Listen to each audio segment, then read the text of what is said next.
This is a test of the whole system together. We're running it off of bench power.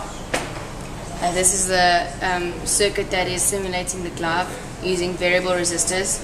This is the controller circuit with the picks connecting the inputs to the outputs, going to the servo motors that control the fingers on the hand. Okay.